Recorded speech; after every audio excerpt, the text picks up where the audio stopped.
Hey everybody, Jeremy L. Jones here, author of Ruins of Empire. Just a reminder, our official release date for Saturnius Mons is June 27th, but you can pre-order your ebook right now. Just go to Amazon.com, search for Saturnius Mons, hit pre-order, and on June 27th, it'll be downloaded right to your Kindle, no extra effort required. But if you're old school and want a physical copy of the book, keep a lookout, the paperback will be coming around the same time. And the movie? We're working on it. Just as soon as David Fincher returns one of my phone calls.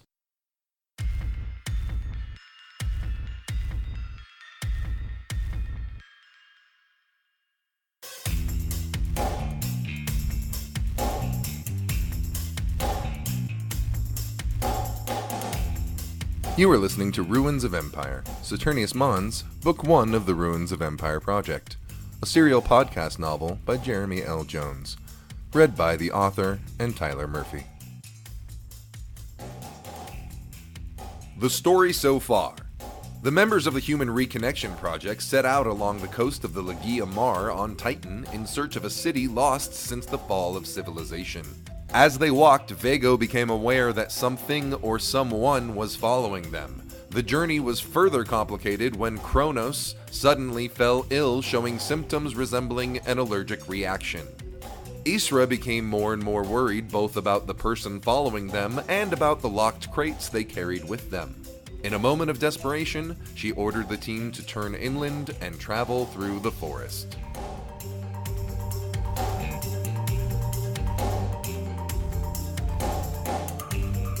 Chapter 5. Nature provides our species with everything it needs. Civilization provides it with everything it wants. History shows us that it is important while we develop the latter, we do not destroy the former. That way leads to inevitable ruin. From The Fall, The Decline and Failure of 21st Century Civilization by Martin Raff.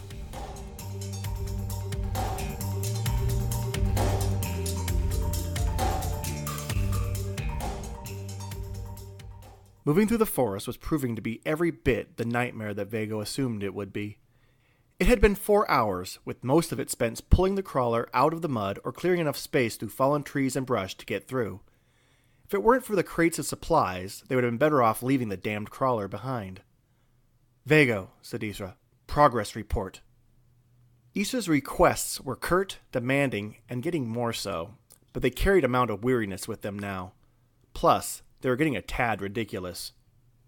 Vago didn't look at his computer, but pointed to a tree 100 meters behind them. "There.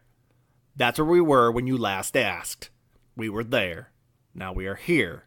That's your progress." Isra grumbled and kept walking. She must have been more exhausted than she let on. Her breathing was labored, she was caked in dirt and sweat, and, if Isra Jacario didn't have enough energy for a retort, she was about ready to drop. Althea didn't look much better. She was driving the crawler, but she had spent her fair share of time at the end of a tow cable trying to dislodge it from whatever unpleasant situation it had found itself in at that particular minute. The only one of them that escaped, mostly unscathed, was Kronos, still breathing through a plastic mask. The pain forming in his muscles kept his mind focused on the world around him. Maybe it was his tolerance, or maybe it had something to do with the amount of oxygen on Titan, but the haze was hitting faster. He found himself forcing his mind to concentrate on the situation in front of him. The trees, ferns, and undergrowth were all blending together. He'd lost Car's scent, and he wasn't sure if it was because they had shaken him, or if Vago just wasn't sharp enough now. Vago shook his head and forced himself to focus on his surroundings. The forest really was beautiful. Everywhere he looked, Vago saw and felt nature.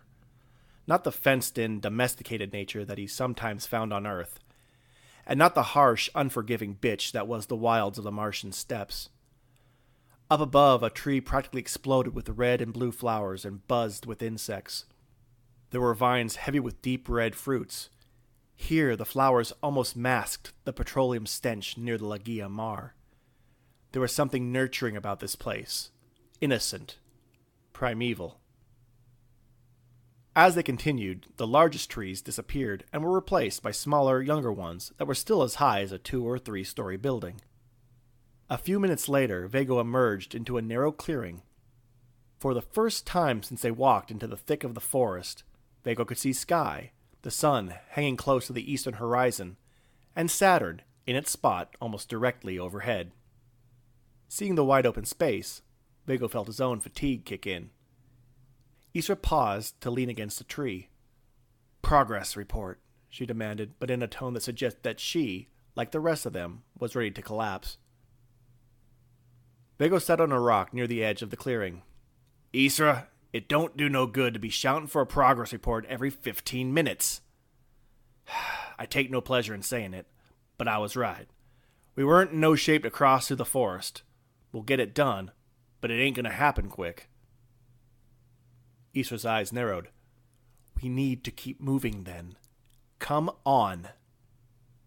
Isra started a determined march across the clearing, but Althea, in a stunning display of protest, shut down the electric engine. Isra stopped and turned around. "Althea, what are you doing?" Althea stepped out of the crawler. "Isra, we should rest. Take a minute, maybe eat something. It won't do us any good if we stagger into harm's way, totally spent and starving." Isra was about to say something, but Kronos moved the mask to the side, gave several good coughs, and followed it up with a pathetic little wheeze. "And I should check his blood again," Althea added. "See if anything particularly nasty is happening to him." Isra flashed a look at Vago, maybe hoping for a bit of solidarity, or maybe just expecting one more person to let her down. Either way, Vago went with the latter. "She's right," said Vago, reclining on the rock. "We ain't had anything since we left the LZ, and like you said, the sun ain't setting on this rock any time soon." "What about the soldier? The one tailing us?" Isra insisted. "Hard telling. I haven't picked up any signs of him lately. Probably he's keeping his distance and following our tracks. Or maybe he's given up and gone back to camp." Not likely, thought Vago. But if Isra bought it, all the better. All Isra did was slowly blink and say, "Fine." Vago heard a whole encyclopedia of annoyance expressed in that one word, but that was it. Isra walked back to the crawler and said, "I will put on some rations for us." Althea ran her hand through a bush and pulled a fruit that looked like a strawberry, except it was longer, bright orange, and the size of Althea's palm. "I'd like to take a moment and analyze some of the fruit, nuts, and seeds I've seen along the way. This planet is full of them, and I'd like to see if any of it happens to be edible." Vago nodded and said, "I'll scout ahead. See how big this clearing is and if I can find an easy way for the crawler." "You do know what a rest is, right, Vago?" asked Althea, pulling a handful of berries off a vine. Vago shoved his hand in his pocket and felt the little glass capsules of triple T. "Won't take long," he said. The clearing was about 50 meters wide and it curved to the left. He followed it, keeping close to the trees until he was well out of sight of the crawler. As he walked, he noticed the clearing getting wider and that the grass had a distinctly traveled look to it. From the broken branches and scratches on the trees, it was fair to say whatever came this way through last was both big and vicious. He found a tree with a convenient root and sat leaning back against it. He closed his eyes and just enjoyed the silence for a moment. His hand slid into his coat pocket and selected a shard of tea. In a moment, the world would be even clearer and sharper. He would feel as good as he did when they first landed. It was for the good of the group, after all. He couldn't protect the others if the haze started to hit. Hell, he couldn't protect himself.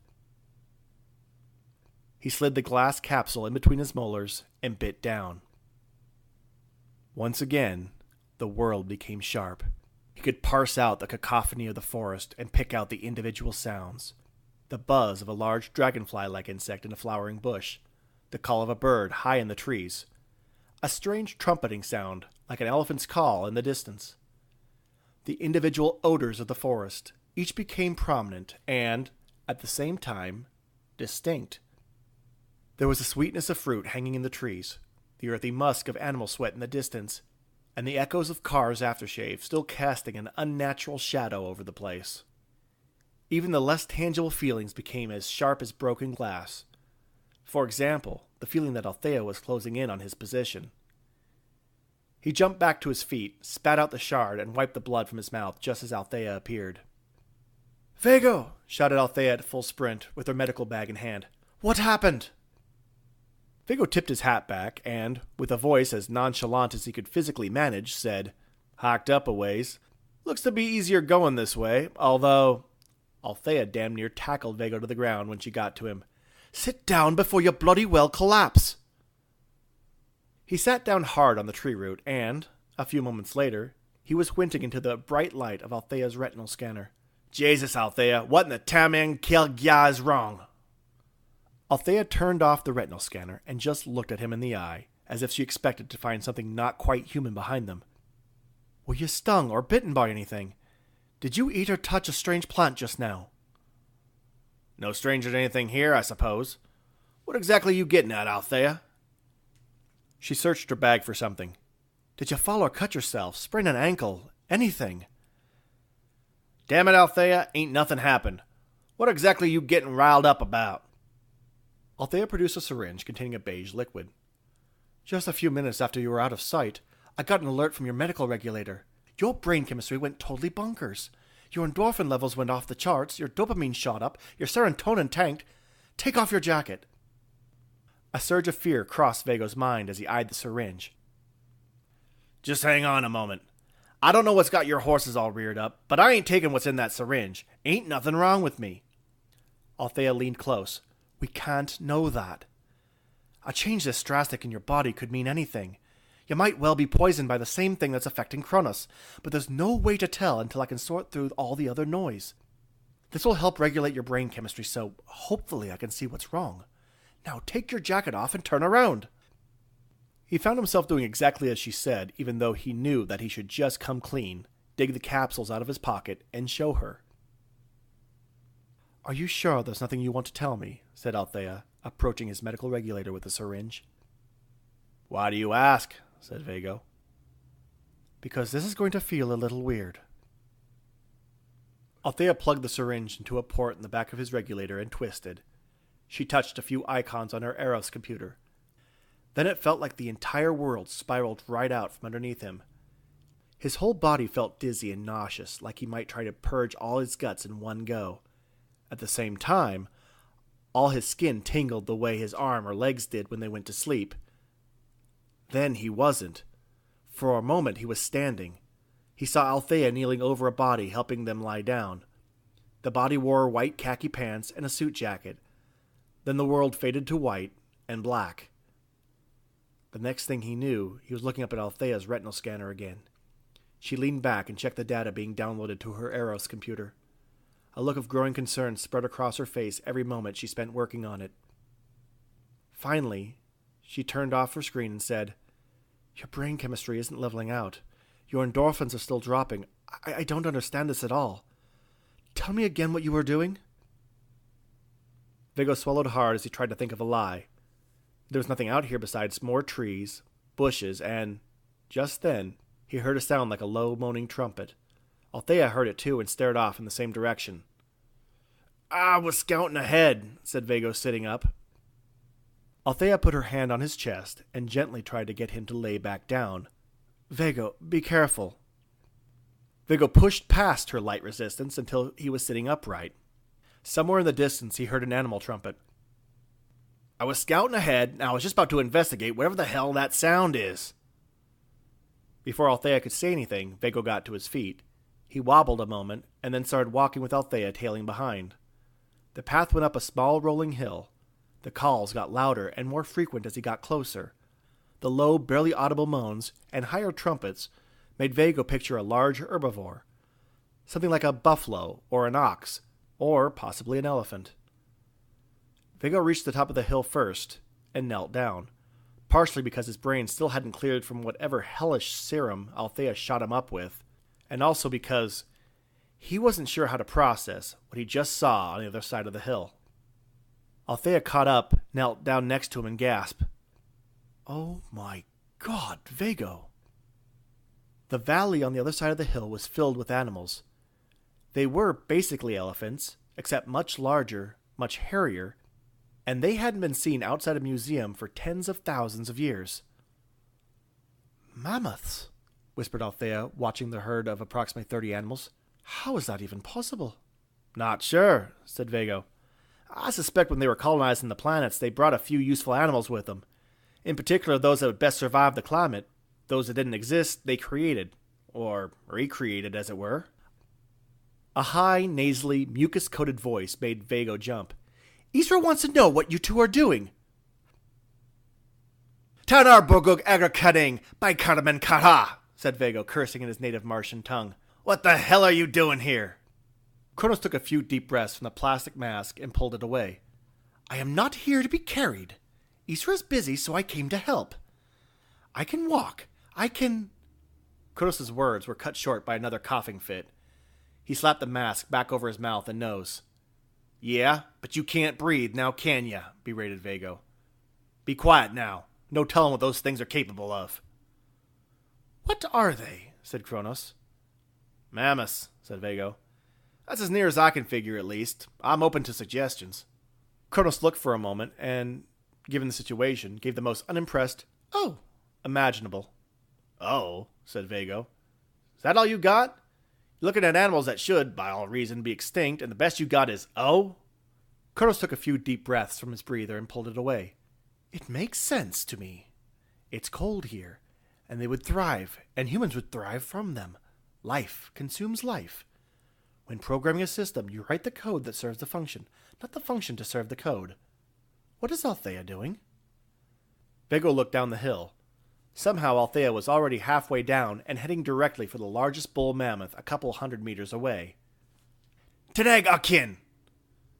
Vago activated the radio on his arm and, fighting to keep his voice below a whisper, said, Althea, what are you doing?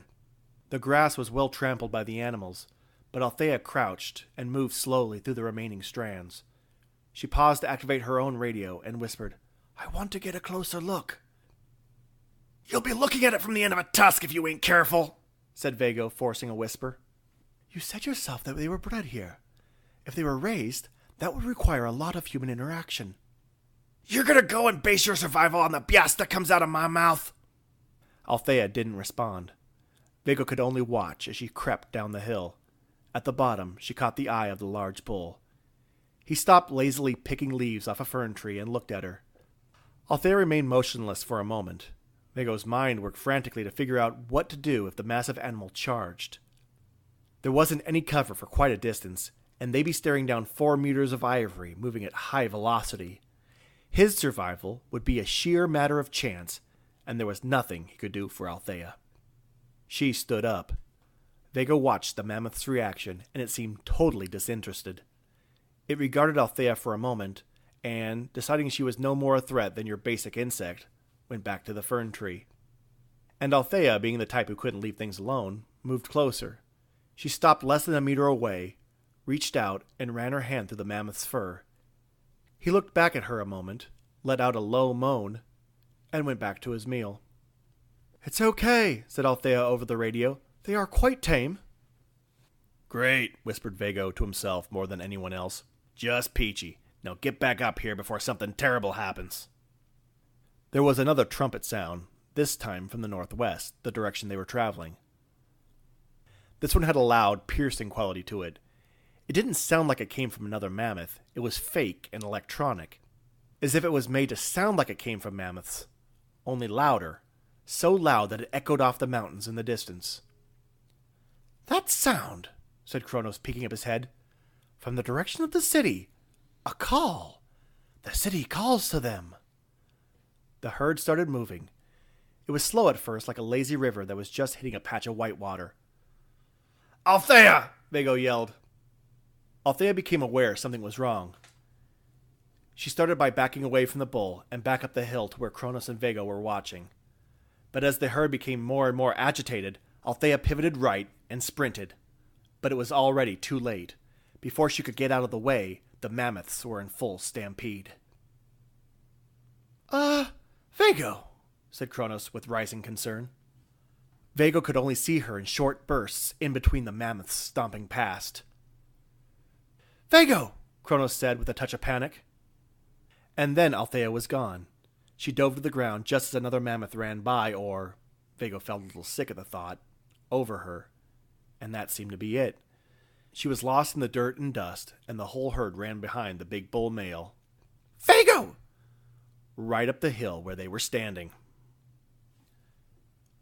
Don't go and wait on my account, yelled Vago. Run, damn it, run! Vago and Kronos turned and bolted down the other side of the hill, back in the direction they came, and away from the stampeding animals. With every step, he could feel the aerosuit resisting his movements. He couldn't run as fast as he knew he could. The corporation wanted Titan to feel more like Earth. For a moment, Vago imagined dropping whatever idiot designed this hellish contraption right in front of the stampede. Vago pushed harder. He took longer strides, taking extra advantage of Titan's gravity. He had a good turn of speed by the time he was at the bottom. He could feel the aerosuit tearing as it fought against his muscles.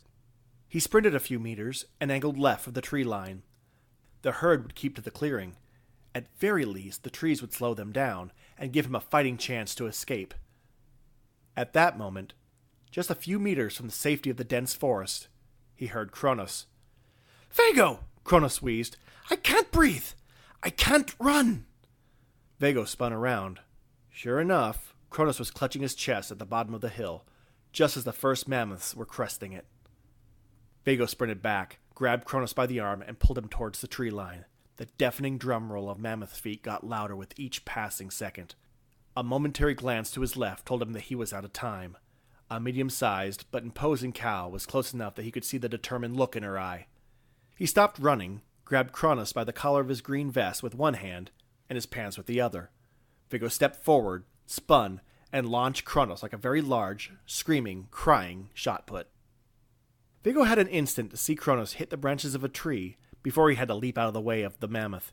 He tucked, rolled, and got to his feet. He had a moment to gather a situation before he had to leap out of the way of a smallish bull. The animal just missed him. His tusk made a small tear in Vago's jacket as it ran past.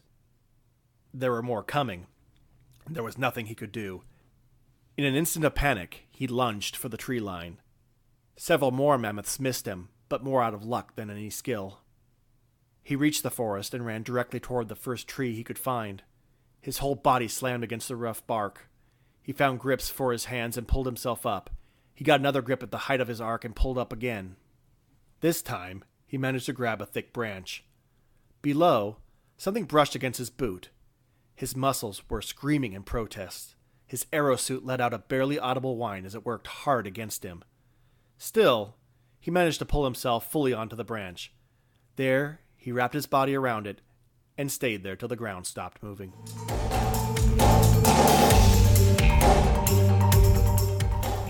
You have been listening to The Ruins of Empire, Saturnius Mons, the first book of the Ruins of Empire project. The Ruins of Empire podcast was written by Jeremy L. Jones and produced by Sean Vincent. Cover art was by Nick Martin. Music was Broken Reality by Kevin MacLeod at incompetech.com, licensed under Creative Commons 3.0 license.